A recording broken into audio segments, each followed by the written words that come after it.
Hello everyone. Hello, what's up, YouTubers? Uh, sure, all that hover walker back with another video. I'm back with another video, and I noticed that I'm in my living room, but I noticed I don't have a lot of light, so hold tight.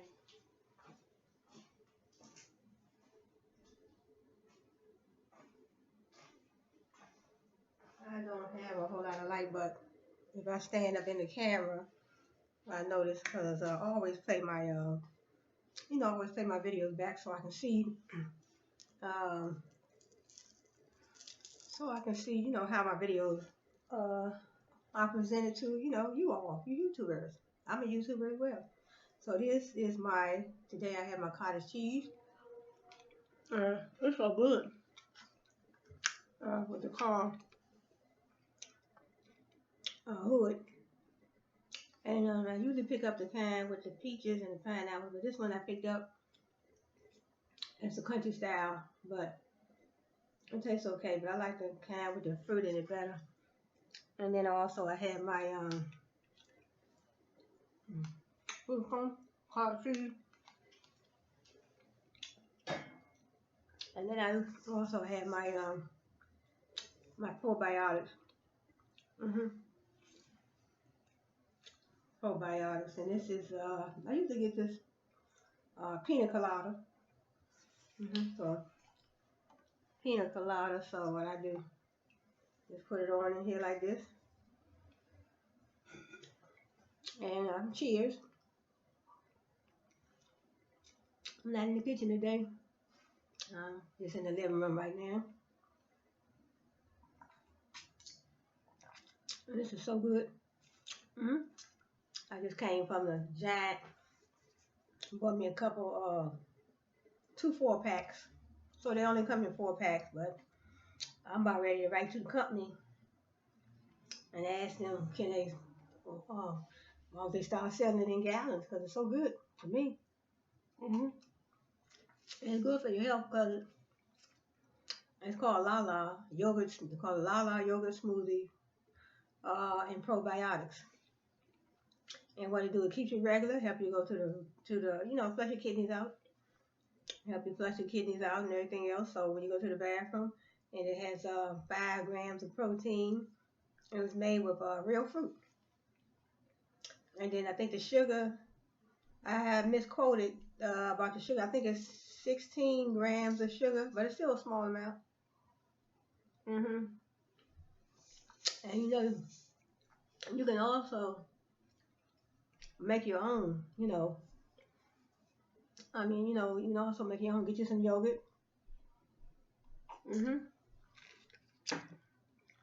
Get you some yogurt and some some fruit. You got your yogurt, you got your cottage cheese, you got your fruit. You can add your different types of fruit, your pineapples, peaches, pears, and add your yogurt. Add you can add cottage cheese, but you don't have to. But you can add your yogurt. You can add some, what you call it, avocados. You put your greens. I used to put avocados, greens, apple juice, then my fruit, and blend everything together. Then you'll have a nice smoothie. So let me get started.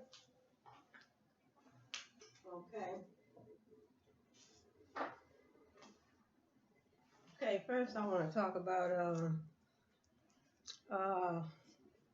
okay, I have I was talking in my previous video. I talked about some essential medical terminology, so I want to go back over some. I want to talk about the urinary system. So in other words, this is a picture. This is a picture of the urinary system. So we have the kidney, the ureter, the bladder, and the urethra. So that is the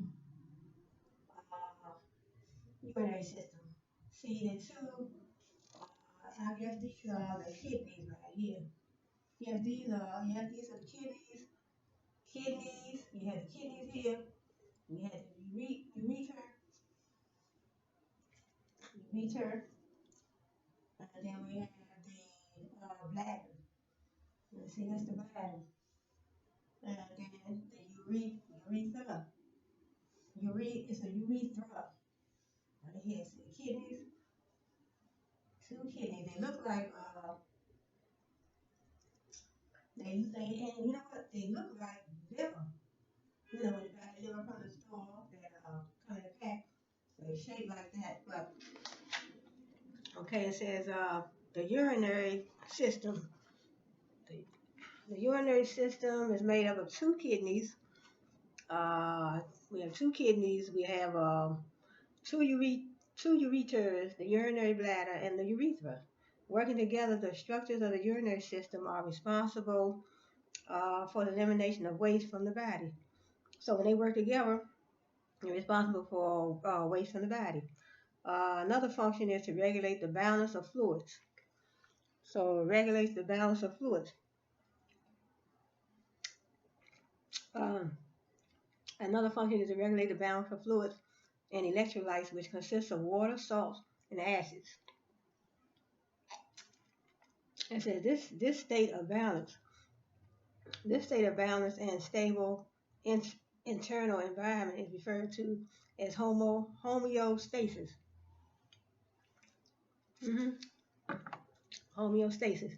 The kidneys have the role of filtering the blood by removing the waste products such as uric and acid, and creatinine from the body system and producing urine. And the urine, as I never knew, 95% water, 5% waste products, and is the liquid form of waste in the body.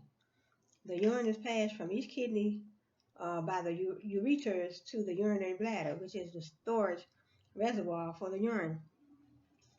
When the bladder is full, the urine leaves the body through the urethra. In other words, when your bladder gets full, the urine leaves the body from the urethra.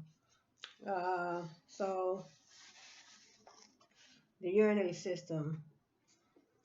So then we have structures of the urinary system. The two kidneys are small bean-shaped vascular organs located on either side of the lumbar or spinal area at the back of the abdominal cavity. So in other words, back here at the lower part of the back, left and right side, those are the kidneys. So if you feel something, sore and you're not drinking enough water, the right kidney is lower than the left as the liver is located just above it. A renal artery supplies each of the kidneys with the blood supply. So in other words, we have arteries running through our kidneys, so supplying the kidneys with the blood supply. The kidneys filter the blood. And then I guess once they filter them, then they go through the urethra and then come out as waste. The kidneys filter the blood, removing the waste products and producing urine. So once it produces urine, that's it. It's coming out as waste. Each kidney has three regions. The outer region is called the renal cortex, which contains the blood filtering mechanisms that form urine. The liquid waste of the body and are called nephrons. The middle or inner region of the kidney is called the renal medulla, and is made up of small renal tubules, tubules,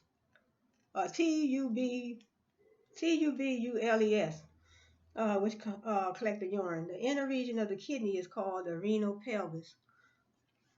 Uh, the urine flows from the kidneys via the ureters, which are 12-inch long, narrow muscular tubes.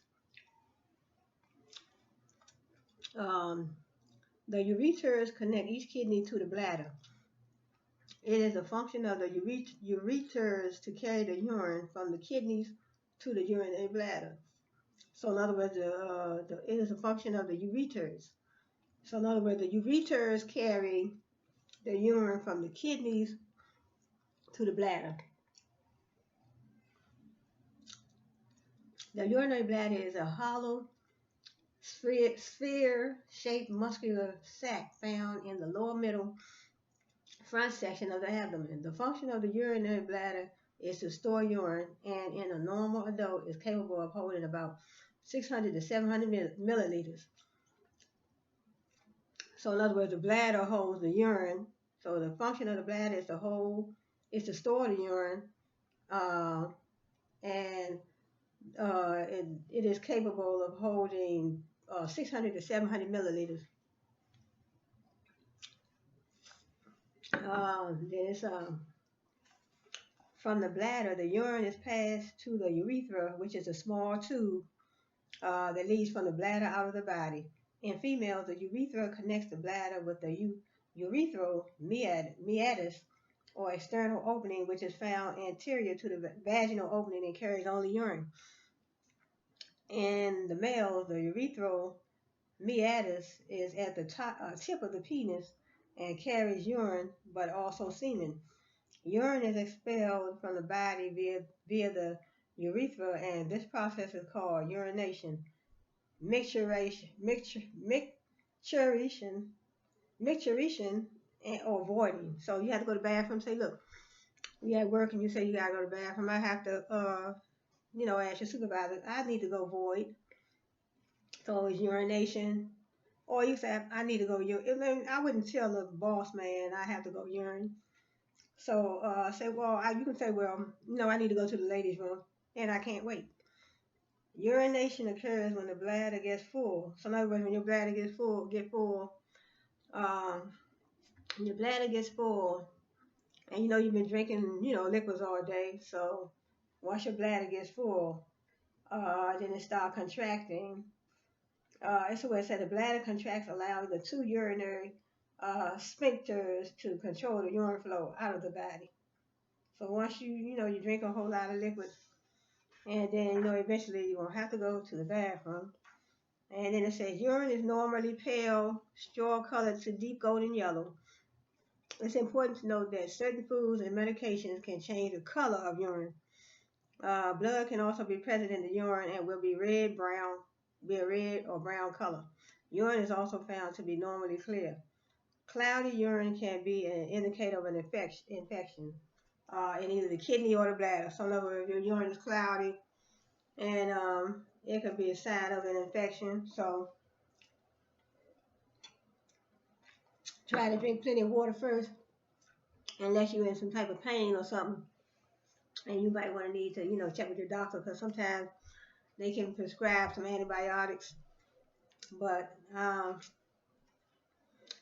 so they say urine formation is the result of the following processes that occur in the nephrons of the kidneys. In the nephron, you will find a glomerulus, which is a cluster of capillaries. So in the nephrons are the kidneys. See that it says that urine formation is a result of the following processes that occur in the nephrons of the kidneys. So the urine is processed through the nephrons, which are in the kidneys. And the nephrons will find a glomerulus, which is a cluster of capillaries. In other words, then you find a cluster of capillaries, you find the nephron in the kidneys. This is where urine formation begins. Blood enters the kidney through the renal artery. So blood enters the kidney through the renal artery. So, how many of us knew that we have arteries in our kidneys? So I brought this book back because I said I wanted to review this again, because for my own knowledge as well. So this book has taught me some things that I didn't even know, that I need to know. We all need to know. So in other words, it says blood enters the kidney through the renal artery, forcing water, sugar, salts, and waste products to be filtered as it flows into the glomerular walls and into a membrane that surrounds the glomerulus called Bowman's capsule. This is the process of glomerular filtration. So in other words, all the it says here, the water, sugar, salts, and waste products, they are constantly being filtered as it flows through the glomerular walls and into the membrane that surrounds a glomerular glomer is glomerulus. They got two different terms: glomerular walls and glomerulus, called Bowman's capsule. The second process is when the filtered products travel through the renal tubules, which are long coiled tubes. The water, sugar, and salts are then returned to the bloodstream in the process called tubular reabsorption. So in other words, the water, the sugar, the salts are then returned to the bloodstream in a process called tubular reabsorption. So there's some heavy stuff here, y'all. Through the renal tubules, the urine is transported into the renal pelvis, which is the inner region of the kidney. So through the renal tubules, the urine is transported into the renal pelvis, which is the inner region of the kidney. It is in the renal tubules that tubular secretion occurs, which is the process of transferring substances such as potassium and hydrogen from the blood into the filtered products to be excreted in the urine. So the process is really something else. Okay, diseases of the urinary system. In studying the urinary system, it is important to know that the specialist that diagnoses and treats diseases of the urinary system is called a urologist, while the study of the urinary system is called urology. Okay, right. Because urine, yes, it says it's almost like it's in the the root word urology, urine. Nephrologist diagnoses and treats disorders of the kidneys, and the study of the kidneys is called nephrology. Study of the kidneys, nephrology. Okay, I think that's it for the. Now that's good. Okay.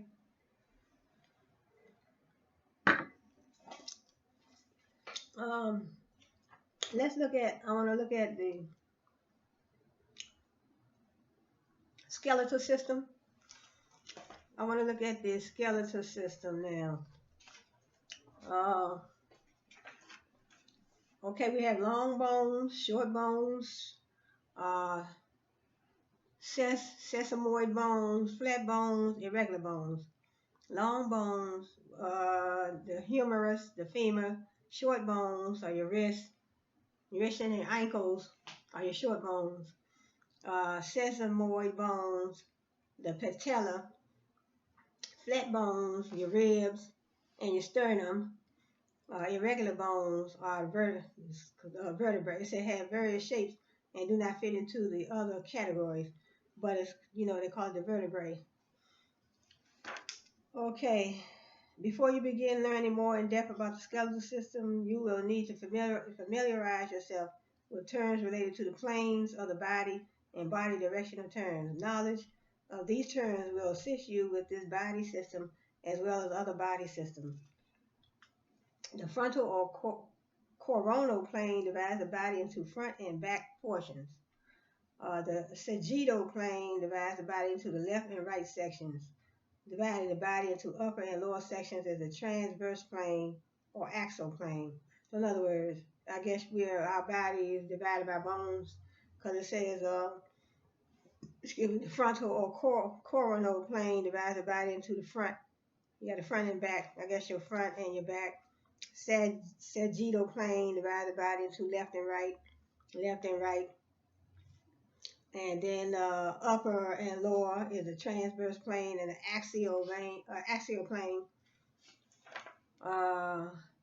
So this is just showing right here. That's just showing right there how the body is divided. Okay, the axioskeleton, the skull, which is the bony structure of the head. The skull, which is the bony structure of the head, consists of the cranium and facial bones. Okay, you have your cranial and your facial bones. It works to protect the brain from injury. So your facial bone, your cranium, protects the brain from injury. Let's see what we have next. Oh, and it says the frontal bone or forehead acts as protection for the eyes. So your forehead, your frontal bone right here, forehead, it protects it acts as protection for the eyes. Okay, so, and then we have the temporal bones form the lower side of the head. There is a temporal bone on each side of the head. So each side of the head, we have our temporal bone. The occipital bone forms the back and base of the head. So the back and the base of the head is the temporal bone. The facial bones consist of the maxilla, mandible, zygomatic bones. The maxilla is the upper jawbone. Okay, upper jawbone, maxilla. The mandible is the lower jawbone. Okay, the lower jawbone. The mandible is the only movable bone in the skull. The zygomatic bones or cheekbones. Cheekbones protect the outer part of the eyes. So our cheekbones protect the outer part of our eyes. So this is just the picture, and it tells you, show you the different.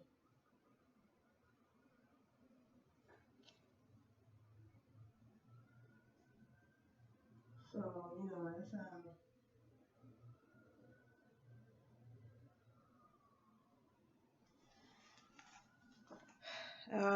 it says the spinal column begins with the first 7 vertebrae in the neck. So in other words, we have the neck, and that's the spinal column. Starts here. I think it goes all the way down back to our, before we get to, before you go all the way down, right here at the end of your back. They are abbreviated. So the next group of vertebrae is the thoracic vertebrae. They are 12 thoracic or chest vertebrae, and they are abbreviated. The next section of vertebrae is the lumbar vertebrae. Okay, let's see what we have next. Okay, bones of the hands. Bones of the hands, arms, and shoulders. Okay, the bones of the arms consist of 1 upper arm bone and 2 lower arm bones. 1 upper arm bone probably right here, and 2 lower arm bones. I guess the lower arm bones would be just before you get to your wrist, I guess. The bones in the palm of the hand are called the metacarpals.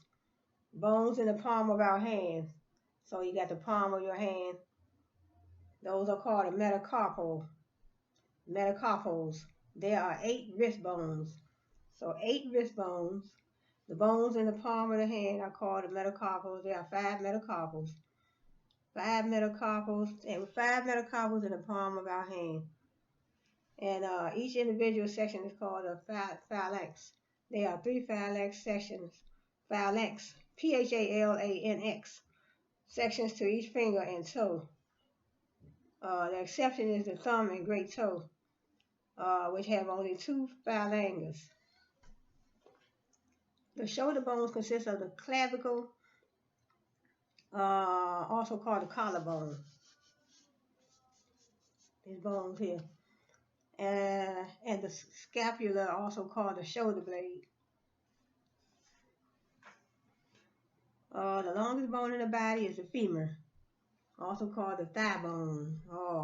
The lower leg consists of 2 bones, the tibia and fibula. The tibia, also referred to as the shin bone. Hold on for a second.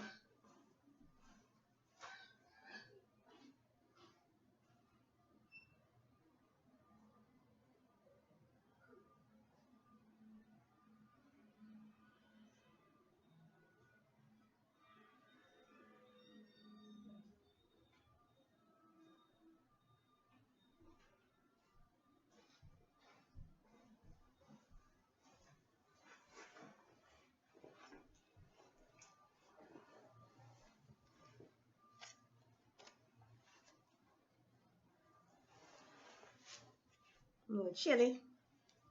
So, Oh, okay, I was talking about the longest bone in the body is the femur bone, also called the thigh bone. The lower leg consists of two bones.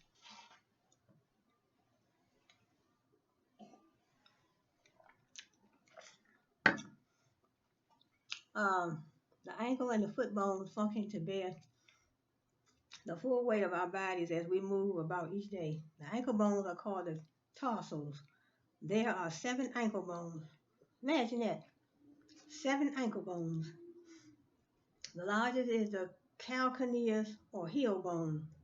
The bones of the foot are called the metatarsals. Just like the finger bones, the bones of the toes are called the phalanges. So this is a picture of, I think this is the leg bone all the way down to the foot. hmm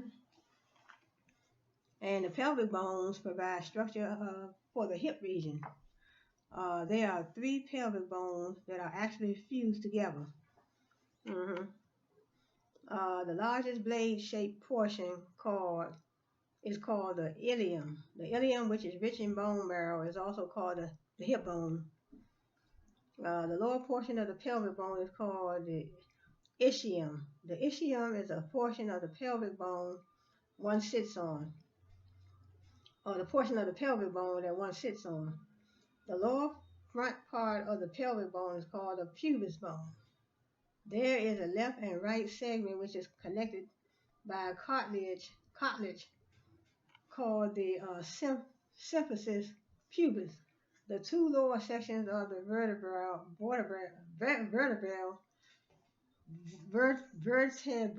column, the sacrum and coccyx, coccyx,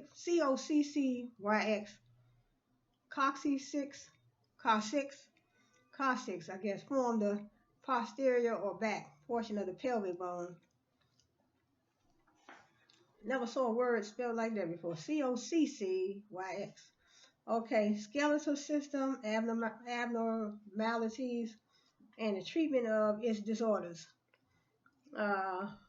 fall under a branch of medicine called orthopedics. So, in other words, skeletal system abnormalities fall under something they call orthopedics. One type of disorder is a bone fracture. Bones, when under a great deal of pressure, will at times break or fracture. The term fracture is abbreviated. There are several types of fractures. As you learn about the various types of fractures, with a green stick fracture, the bone may crack under pressure but not break entirely. The break is incomplete. So if it didn't break entirely, it would be called a green stick fracture when it didn't break entirely. So then we have a simple or closed fracture occurs when the bone breaks completely but the skin remains intact. An open or compound fracture occurs when the bone protrudes through the skin. An open or compound fracture. This can cause concern due to the possibility of infection. It says when a bone fractures and the ends are wedged into each other, it is called an impacted fracture. A communicated fracture occurs when there is more than one fracture line. The bone is broken and fragmented into several pieces. With a severe twisting action of the bone, such as in a skiing accident, a spiral fracture can occur. The bone twists like a corkscrew. Or a simple or closed fracture occurs when the bone breaks completely, but the skin remains intact.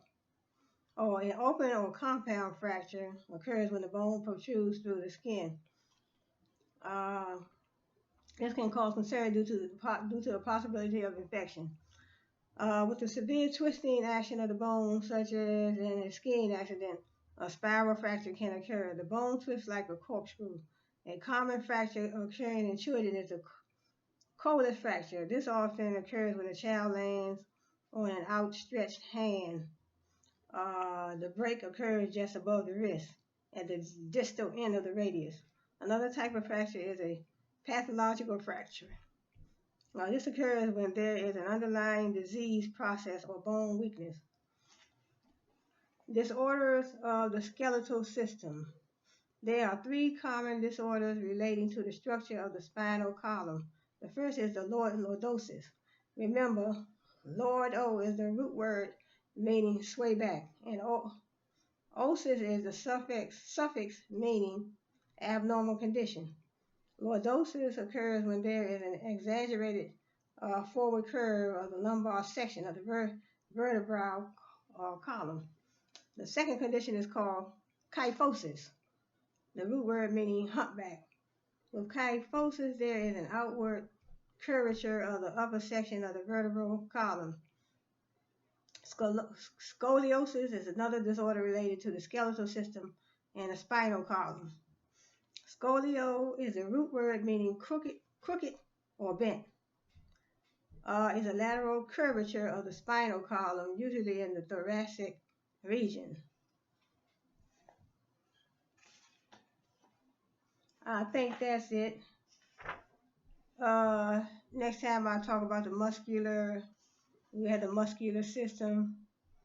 The first major muscle type in the body is the skeletal muscle. This muscle attaches to the bones of the skeleton.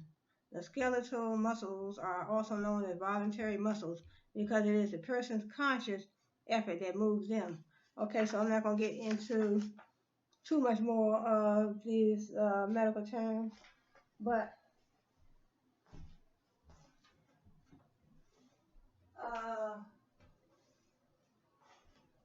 I want to talk a little bit about I just want to talk a little bit about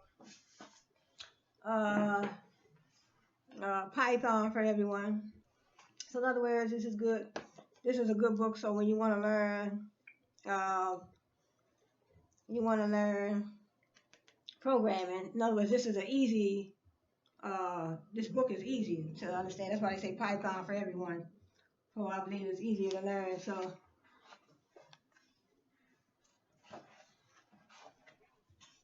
So in other words, in learning programming, you start out with some terms to learn programming. You have your variables that you can learn, like 1, 2, variables like that, and 1 and 2, the numbers 1 and 2. So, and then you have your variable expressions. Let's see, you have variable expressions and statements. Okay, a value is one of the basic things the program works with, like a letter or a number. The values we have seen so far are 1, 2, and hello world. So in other words, if you are working on a program, it would be probably good to learn these, in different variables and stuff. First, you have your variables, and then we have our expressions and our statements. So, in other words, we might have a program that says print 4, and then when you tell the computer to print 4, it will print. See, so you say print 4, and it will print 4. That's like the beginning of a program. And then we might have one that says, then you have variables. One of the most powerful features of a programming language is the ability to manipulate variables. So,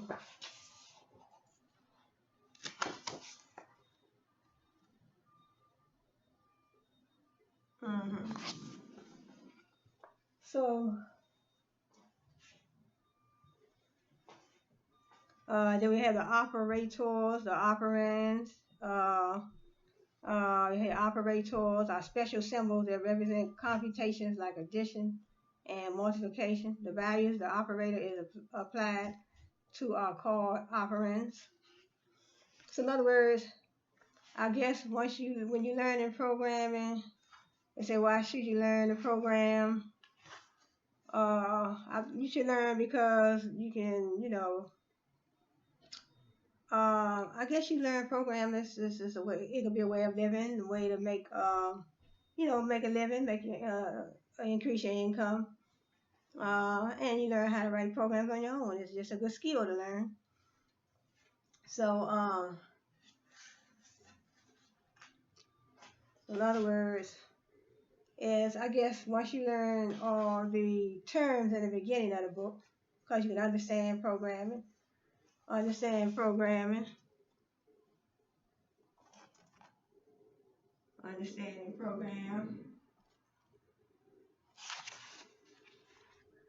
Um, conversing with Python. Now that we have a word and a simple sentence that we know in Python, we need to know how to start a conversation with Python to test our new language skills. So in other words, you learn the variables first, and then you learn the different terms.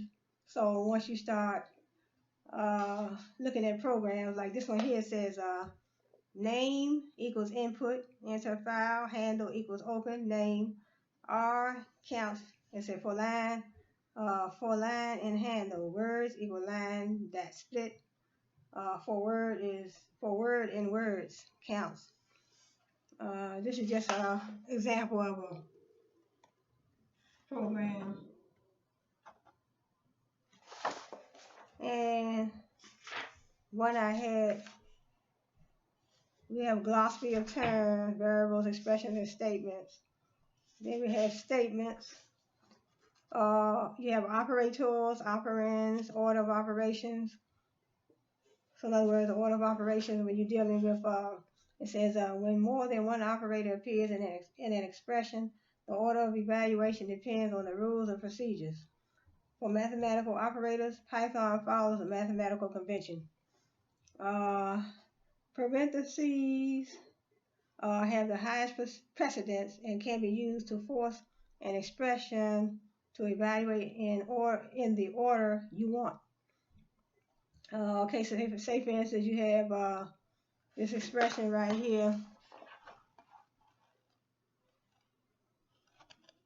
See what it says? So in other words, we have 2 times, then you have in parentheses 3 minus 1 is 4. So in other words, that would be 4 because that would be 3 minus 1 is 2, and 2 times 2 is 4. So that's what they're saying. So in other words, you do the parentheses first. That's why it came out with 4. And it's 2 times, no, it's 2 times 2, because 3 minus 1 is 2, and multiplied by 2, and that's how they came out with 4. That's how they came out with 4. 4 right there. 4 right here. Okay, so, and then we have string operations. So when you're working in a program, you have string operations.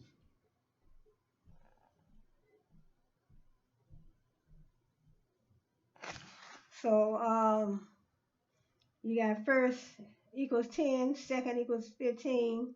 So what they're telling you, you don't add it together, but you look at it like when they tell you to print, you see first equals 100, second equals 150, and then it's going to tell you to print. So when you print, that's what you get. So first equals, it's giving you a value. So these are variables. Then variables get the values in your variables, and when they say print, that's what you're going to get. Because you put those two together, that's what you get right here. So then choosing mnemonic variable names. I think I mentioned this one before. In other words, you have A equals 35, B equals 12.50, And so when you print C, you're going to be printing both values.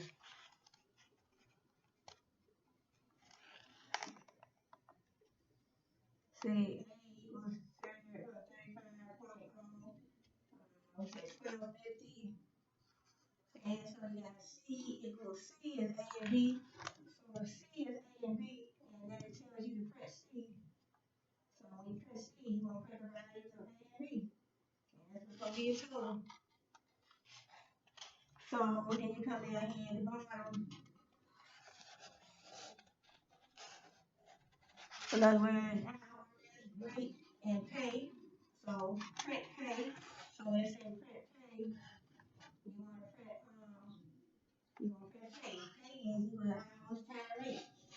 See, pay is hours times rate. So let's say print pay. And the computer will print hours times rate.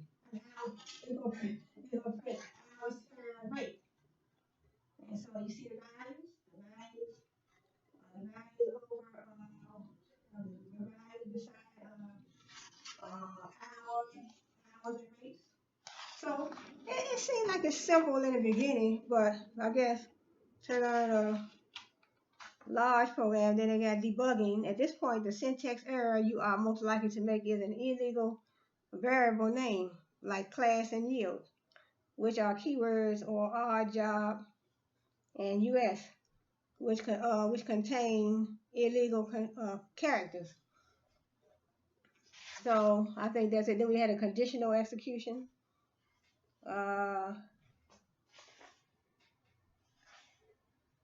Logical operators, conditional execution.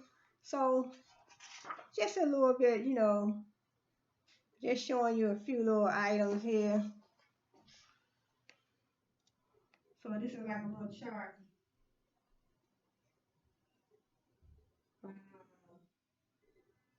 So I guess you have to really probably read up on some of this to see.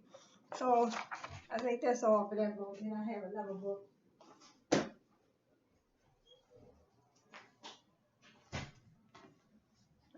Let's talk a little bit about, okay, we have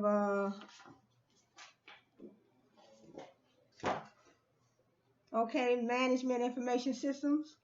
That evolved from an early title of data processing and later computer information. The main role of MIS, management information system, is the main role it plays in any business is providing management with the information it needs to carry out its duties and responsibilities. So as I said, when I was doing my computer information systems, and I was talking about building a computer information system, you want that system to be reliable, effective, efficient, to bring in that proper information, because managers need information through that management information system. So the management information system, managers need that information. So this is just a book right here. I have understanding computer information systems. So understanding computer information systems, different terms in here. We have portability, ability to move programs between computers and different internal architectures. We have spreadsheets, databases, what we have, word processors, telecommunications programs.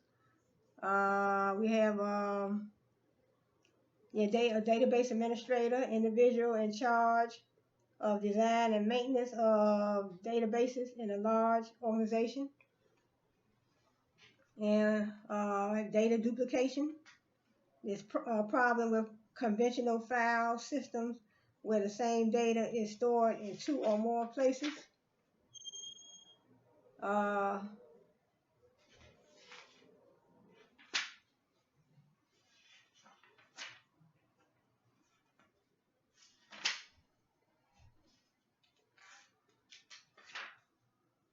Then we have sorting, we have index, we have pointer, we have just some little terms that I have. This is I went over these terms before.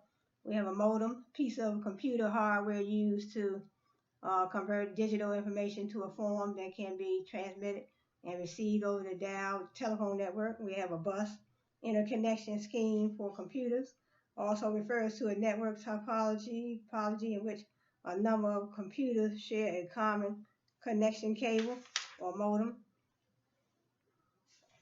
And then we have the facsimile system, a facsimile board. You have email.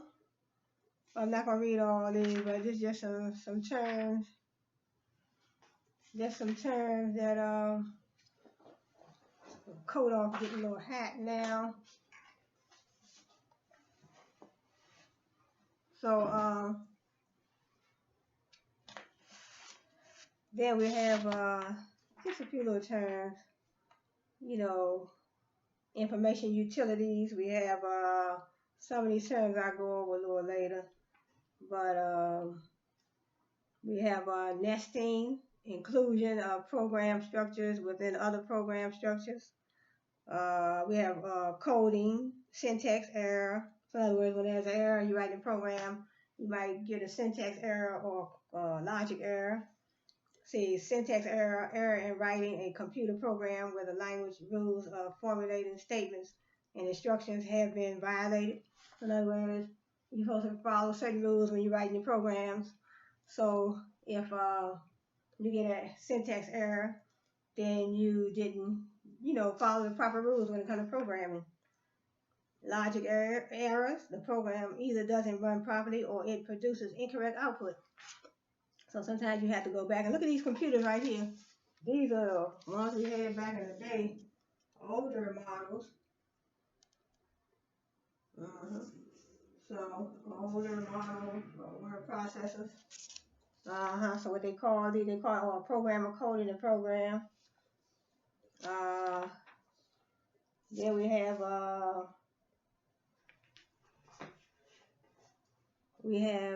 let me see what other terms I have. Telecommuting is using a telephone modem and computer to work at home. So in other words, you want to telecommute, you work from home. You work from home. So sometimes boss may say, well, Johnny, Cheryl, Tammy, you all can work from home 2 days a week. And I'll be like, oh, I love to do that. So,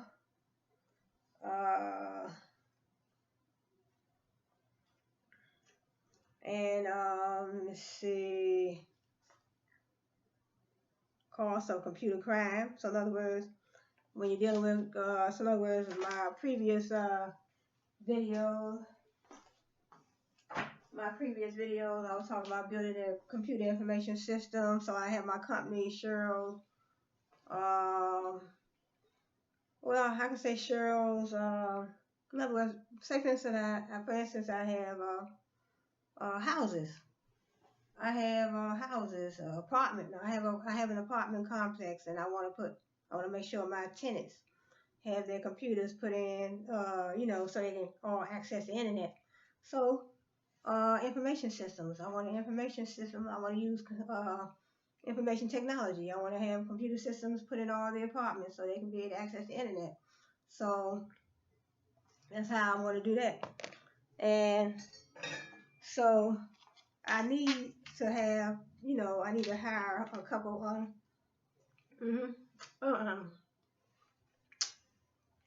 I need to hire a couple good managers, and then I need to hire some good computer people. I need to hire some good computer people. Give me something else to drink.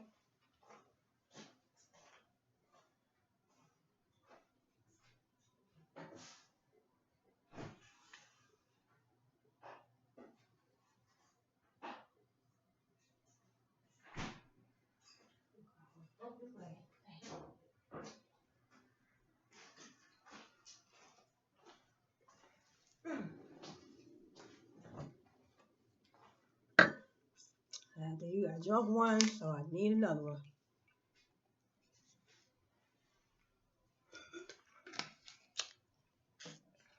So, in other words, I need a computer information systems put in.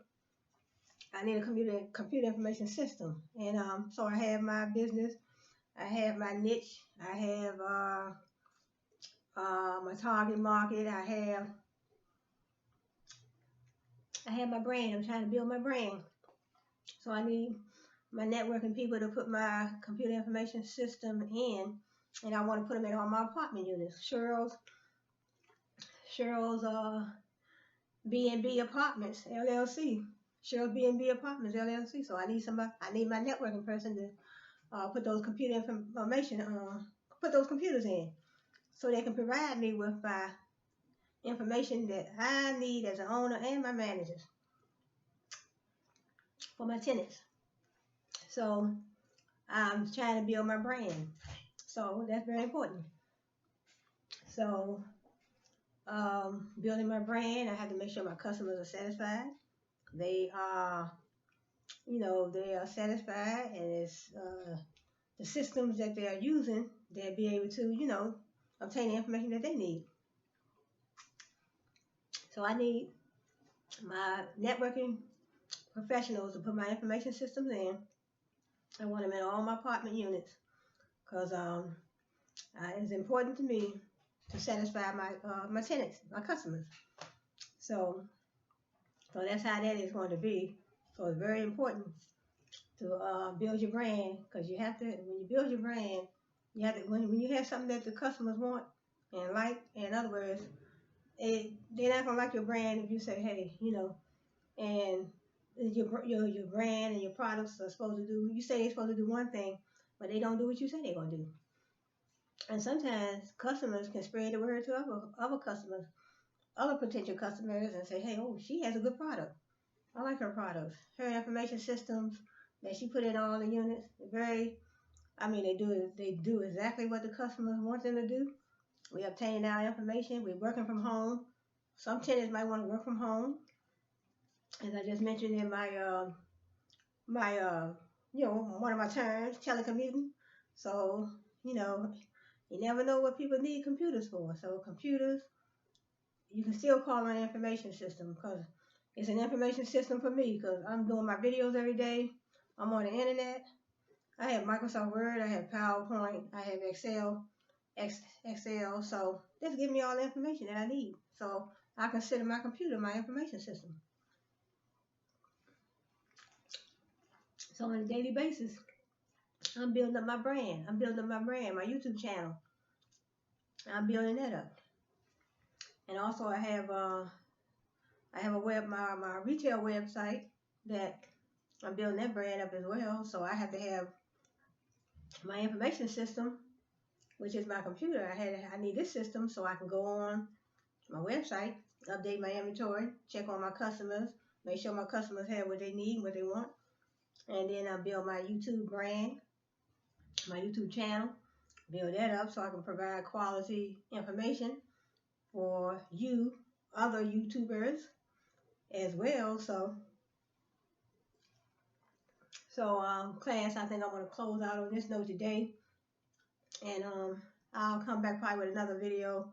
I want to do some more cooking segments, so I'm just trying to get me some recipes together. I want some quality, some good recipes, healthy recipes that you YouTubers out there will love.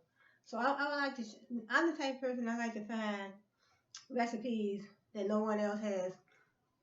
I like to find things that no one else has stumbled upon. So if I can find that unique recipe that I can bring to my channel, I would love to do that. I would love to bring that to my channel. So class, I want to thank you for joining me today. And I was talking about my computer information system. I might as well make it plural, because if I'm running an apartment complex, and I'm putting the information system in each apartment unit, so my customers, my tenants, can have be able to access their valuable information that they need. Information is powerful, as I said in my previous video. Knowledge is powerful. Information is powerful. Hmm. So that's how they go. Information is powerful, knowledge is powerful. So when you bring in, when you providing a service or a product, it's very important for that service and that product to do exactly what you say it's going to do for your customers. I mean, your customers. I mean, yeah, your customers, your logo, your colors, your uh, employees. Uh, I believe everything. Everything is part of your brand. How you treat your customers. You need excellent customer service. I want excellent customer service so my customers can keep coming back. And I also want to recruit new customers. So sometimes when your previous customers or your current customers, sometimes uh, somebody else might see the service that you give them or the product that they purchase from you. If they see that product and it's what they want, they might end up purchasing from you. And like I said, if you have you running a business, say for instance I'm running a nail salon, as I said in my previous video, I'm doing nails and hair. I want to that's a service, so I have to be top flight in my service. My products have to be on on the one. My in other words, the nail the nail polish and all that, everything I need to do nails, or I have my employees doing the nails and doing the hair. I might just be the owner. I might just be the owner and I have people that's working for me. But I have to hire those people that care about I have to hire people that care about people, that's gonna give people the top flight customer service, that respect. They're gonna have respect. They're gonna be trustworthy, respectful, and overall you have to like people and like being around people and like doing things for people, because you can't have people working for you that don't care nothing about people. And when your customers come in, they treat them any kind of way. Can't do that. That's not a part of business. That is not good business. See, that would be creating a culture within your work environment that will not be tolerated. See, in my business, I wouldn't tolerate nothing like that. My employees, you're gonna have to treat my customers with all due respect. And then products that you are providing, they can't be old and outdated and expired. There's so many things that you have to think about when you're doing business. So, well, who are you going to target? Who are your target markets? You want to segment your market and have, want to target three different groups. College students, uh, men. I mean, men get their nails done too. Men might want their nails done, say 20 to 50-year-old men. Women, 20 to 50 as well. And then college students, and then, or even, it depends on your target market. Then you have to look at your area. Look at the area that you open your business in, and then you can see what type of target market you have around you. And then you want to do some social media marketing: Facebook, Twitter, YouTube, Instagram, email marketing, billboard marketing, word of mouth marketing. And sometimes you can hire people to make you up some flyers. Hire people, say, hey, look, I'll give you a certain amount of money. Take these flyers and two or three different neighborhoods and just pass them out for me. And that's just a way to make a little change. Put your business name on there, type of business that you have, the location of your business, or if it's just online, then just put your website on there, and that's a good way to recruit customers as well. hmm So, class, I'm gonna close on this note because it's almost an hour. I think I have 1 more minute. So, I'm still working on building that information system. I want to build, more than one in my apartment complex that I own. Apartment, uh, Cheryl B&B Apartment Rentals LLC. You know, so I think big. I have big dreams. So to own those type of things, everything that I mentioned that I own in my videos would be good if I did. Mm-hmm. Cheryl B&B Apartment Rentals LLC. So come here where we respect people, we treat our customers well, and We also have computer information systems in each unit. So come be a part of our standard of living. So, all right, class. I want to close on that note today. I still have my yogurt smoothie, and hope you like the lecture today. And I want to say come back again, same place, same channel. Sure, I let Hubby Walker accounting for real. And you all have a good one.